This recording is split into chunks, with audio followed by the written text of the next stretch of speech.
मुझे दलितों के आरक्षण की रक्षा करनी है, मुझे आदिवासियों के आरक्षण की रक्षा करनी है, मुझे ओबीसी के आरक्षण की रक्षा करनी है।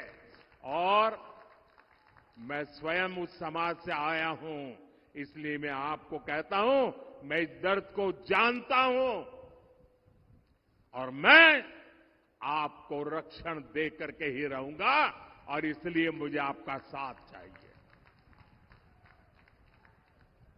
साथियों, आपको चोट पहुंचाने के लिए कांग्रेस इतने पर ही नहीं रुक रही। कांग्रेस आपकी संपत्ति भी छीनना चाहती है। कांग्रेस एक्सरे कराने वाली, एक्सरे मालूम है ना, उनके नेता बोल रहे एक्सरे करेंगे और आपके लॉकर में क्या पड़ा है वो खोज के निकालेंगे, आपके घर में क्या पड़ा है वो खोज के निकालेंगे। अगर माताओं बहनों ने थोड़ी पूंजी बचाई होगी और अनाज के डिब्बे में रखती हैं तो एक्सरे करके वो भी खोज के निकालेंगे।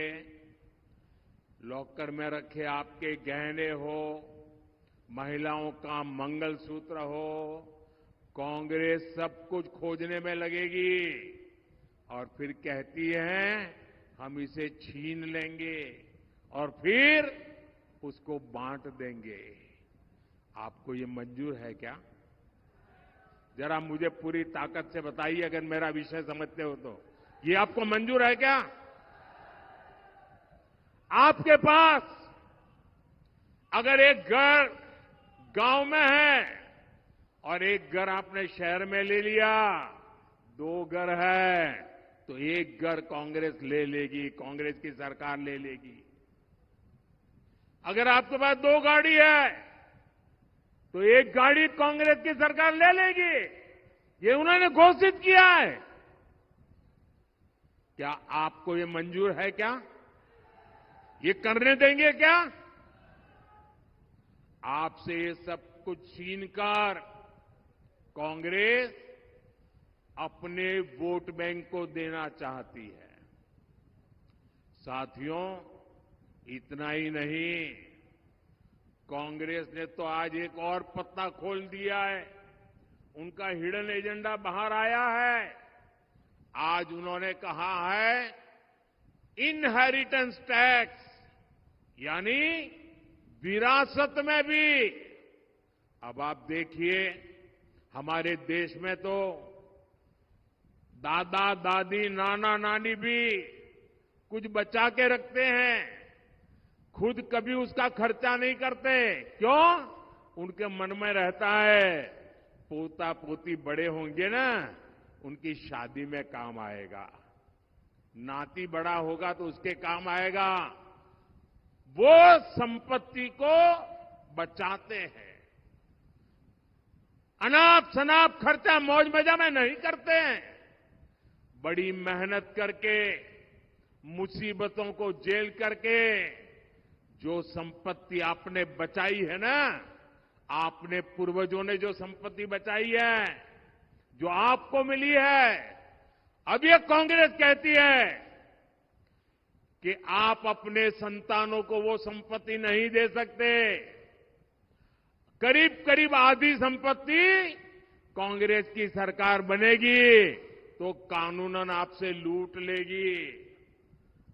जो संपत्ति आप अपने बच्चों को देना चाहते हैं, उस पर भी कांग्रेस टैक्स लगा करके लूट लेगी। आप कल्पना कर सकते हैं, कांग्रेस भारत के सामाजिक मूल्यों, भारत के समाज की भावनाओं से कितना कट चुकी है। कांग्रेस को भारत के पारिवारिक मूल्यों तक का अंदाजा नहीं रहा है। घर के बड़े बुजुर्ग जीवन भर कुछ न कुछ जोड़ते हैं ताकि अगली पीढ़ियों को देंगे, पोती नाती को देंगे। और यही हमारे देश की परंपरा है, स्वभाव है, संस्कृति है।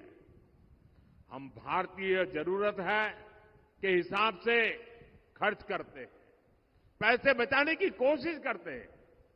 कांग्रेस पीढ़ी दर पीढ़ी चलने वाली इस बचत पर भी, इस संपत्ति पर भी उसकी नजरें हैं, लूटना चाहती है। यानी कांग्रेस का मंत्र है,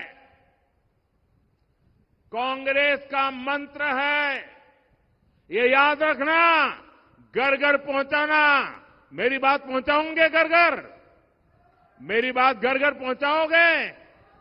कांग्रेस का मंत्र है, कांग्रेस की लूट, जिंदगी के साथ भी लूट और जिंदगी के बाद भी लूट। साथियों, कांग्रेस को देश के संविधान से नफरत है, इनको भारत की पहचान से नफरत है। इसलिए ये हर उस प्रोजेक्ट पर काम कर रहे हैं जिससे देश कमजोर हो, देश की साख कमजोर हो।